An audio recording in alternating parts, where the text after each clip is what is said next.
along with the Hydras there defending. And he's gonna go for, he took out the Hydras, gonna go for the Second Colony. Might actually be able to take down the Second Colony. If he takes down the Second Colony, might actually be able to do even more damage. He's gonna take down the Second Colony. He's gonna do even more damage. If he can take down that Spore Colony, if there's DTs coming, which they probably are. He did go for that Citadel rather early, so maybe it was just for speed, but he also could be going for Dark Templar. Could also do some damage here, although there is an Overlord in the air. But he does have some Corsairs as well, so he could do this. And Gosi splitting up his forces, sending a couple at the Second Colony, sending a couple at the Evolution Chamber, and now not microing at all. He could be able to take down these elves, but Gosi falling apart here a little bit. Gosi not paying attention, unable to really micro these elves. Does not have the expenditure of APM to waste to spend here. And loses a few more Zealots without doing as much damage as he could have. And now what a couple High Templars have produced, so not for Dark, so the Citadel and was for, just for that speed lot build, not really for Dark Templar here. And we do see, I believe, 4 Corsairs, maybe 5 Corsairs, another one being produced, and a few cannons coming down here at the third base for Gosi as well. So he's going to try and get a little bit of an expansion up here. He's got some Zealots to defend. Should be able to defend this pretty well. He might lose that probe. Should micro that probe a little bit better. Should try and keep it alive. No, he's unable to keep it alive. So he's going to have to send another probe down into this area in order to build the Nexus and maybe throw up a gateway to help block and throw up a couple more cannons as well. Actually, Dark Templar have been produced, so Dark Templar is heading south to the 6 o'clock position, but there are a couple of Lurkers and an Overlord waiting for him, so they're not going to be very effective. He is going to see this Hydros force, though, so he's going to know that there's Hydros heading his way. Not a massive number of Hydros, not nearly as many Hydros as you oftentimes see. So that's important to note for sure, is that there's not that many Hydros, and that Gosi should be able to fend this off just with the Zealous Dragoons, maybe just 1 or 2 Storms. And now a Storm coming in, actually, I don't think it, wow, somehow Gosi found the one spot in that Lurker contain that he couldn't do any damage to any Lurkers. That was almost impressive. And these Corsairs are coming out here, going to take down a few more Overlords. Like, honestly, that's like when there's a I don't know, like a 9-10 split or an 8-10 split in bowling, and then you somehow get it in between the pins, hitting neither of them. That was the skill level that Storm was. It hit absolutely nothing. It looked like it would hit everything and didn't do anything. It was kind of unfortunate there. But Archon has been produced here, which is not going to be very effective against a Zealot build. However, if there are some Zerglings, that would be very effective. But I think this is just mostly Hydros right now for great at this point, so that Archon's not going to be able to do much of anything. Corsairs are going to pick off another Overlord. Luckily, that is speed upgraded, and actually maybe not going to pick it off. One Corsair chasing it off, but we'll see whether it takes it down. And yeah, these Hydros are going to be able to, are coming in here, going to be able to take down that Archon, and now those Lurker Eggs all go down. Wow, 3 Lurker Eggs go down to a Storm. Great Storm by Gosi, and he's morphing another Archon as well. So great play by Gosi there, able to take down all those Lurker Eggs for absolutely nothing, for free almost, just using the energy on those Storms. So great trade for him. And it looks like Great has taken the main at the bottom left as well. And Gosi may be taking the 9 o'clock base. It looks like he may have a probe there readying to set up there for another base. So Gosi is really macroing at the same number of bases as Great is, which is a huge advantage for him. He's, well, no, the third base is not quite up, but he's not far behind. He's going to get that third base up pretty short. He's going to get the third base up at about the same time as Zerg gets the fourth base up, which is a really good spot for him, especially considering how much harassment he's been able to do. Killed maybe 5 or 6 drones, along with a lot of Overlords, and has really put Great on the back foot. Looks like he might be coming down here for an attack at the 6 o'clock. No, he's not going to bother.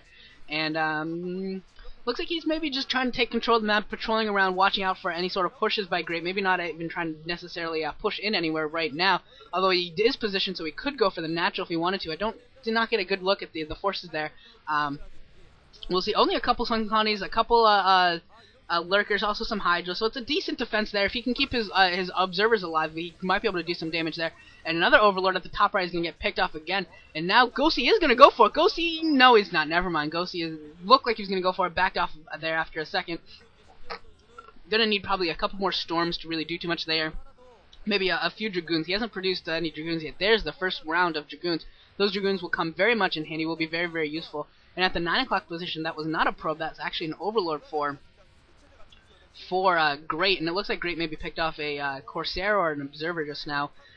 North of his natural expansion. And finally the third gas going down for Great. I think that base at the 10 o'clock position, I believe that's a mineral only. I don't think that there's actually any gas there at that expansion. If I remember correctly, that's a mineral only. So Gosi's going to try and come here to the 9 o'clock position, going to try and get a fourth base. I will give him his third gas, and 3 gas Protoss is very, very happy, very, very powerful, can produce a lot of Archons, can produce Reavers, can produce a whole lot of whatever they really want to build. Very, very powerful at 3 gas. Is a Protoss player. So we do see a pretty sizable force for Protoss as well. Gonna try and defend this fourth base with all those forces, and it doesn't look like Great is really investing a lot in attack forces, producing a lot of sunken colonies here to defend. So he's definitely been on the back foot for most of this game, and this is really what Protoss needs to do in this new matchup in order to beat a Zerg players, really get the Zerg on the back foot, because if Zerg gets into a comfortable position at all, it's just so hard to get them out of that position. And it looks like a couple, great play by Great, coming in with the Scourge here, rather than going for the Corsairs, picking off that shuttle. I believe it had some DTs in it, maybe some HTs as well. It could have been a very much of a combined force. I saw it pick up a Dark Templar. I don't know what else it picked up, but yeah, definitely took out a lot of resources there with those couple Scourge there. Hive Tech is coming up online as well. There is a robotics facility. I did not see a support base, so we're not going to see Reavers quite yet. And it looks like that fourth base is just about up and running for Gosi, for the little one. And he's producing a lot of cannons there at the 9 o'clock position as well. So he's going to try and hold on to that base, mostly with cannons as his defense force. And he's picking off more Overlords. Probably has picked off close to 10 Overlords this game. And Scourge coming here, going to pick off one Corsair, might be able to pick off a second one. And it looks like Gosi might be coming in for an attack at the natural. He's coming in for an attack at the natural, has a couple observers, going to try and keep those alive as well as he can. And Scourge coming in here. If those Scourge can pick up the Overlords, this attack could be nullified pretty quickly. One of the observers goes down, one more observer left, and he could get some good storms in here. If he can get some good storms, going to storm one of the Lurkers. You need some more storm. Going to get another storm, picking off a couple more Lurkers. And these Scourge coming in here, but the Scourge are absolutely stupid beyond belief. And finally able to take down that observer, but that observer stayed alive for a long time. There's another observer in the area for Gosi. If he wanted to use that observer for his attack, he definitely could and continue to advance here. I think Great is very much on the back foot. I think Gosi might be able to push in here and take him down. If he knew that his observer was there, I think he'd do it. I hope he realizes that, I don't think he knows that, maybe he just is playing a little bit more defensively. I think he could have definitely attacked that. I think he could have taken Great down right there, or at least done a terrible, terrible damage to him. And, looks like instead he's going to go for the bottom left base, the third base. I don't know about this one. That one is definitely more defended than the natural expansion. And it looks like, is he going to go for it? He's kind of hesitant there, and yeah, he is going to pull back. Gosi's going to pull back. Going to use this 4-base Protoss against 4-base Zerg, and maybe just out-macro Great just to death. And it looks like he's going to take a 5th base as well. Gosi wanting to macro like a demon. And he is throwing on some High Templar here, doing a lot of damage. And oh my god, holy crap! Almost every single drone at the 7 o'clock base and went down, and at the main at the bottom left as well, he picked off a few more. So probably somewhere between 10 and 15 drones would just went down for Great. Terrible for him, absolutely terrible. And he is just really on the back foot, just losing control here. In every way, shape, or form, throwing up defenses everywhere, throwing up Zerg blocks, Zerg walls, which is just never good when you start seeing Zerg feeling that the need to throw down blockades. See the support bay coming down as well, so there should be some Reavers coming out here pretty soon, maybe even speed shuttles, and that is a lot of Templar, my friends. There is like 6, 7 Templar. That is a lot of storms. I assume they've got the upgrade, so they've probably each got 3 storms, 2 to 3 storms in them. So that is absolutely just going to be tough to impossible for Great to contend with. And Great loading up here for a pretty big drop. I think that's something like 6, 7 Overlords loading up for a big drop. Kind of, maybe not I don't know if I'd call it a doom drop, but it's pretty close to a huge drop here.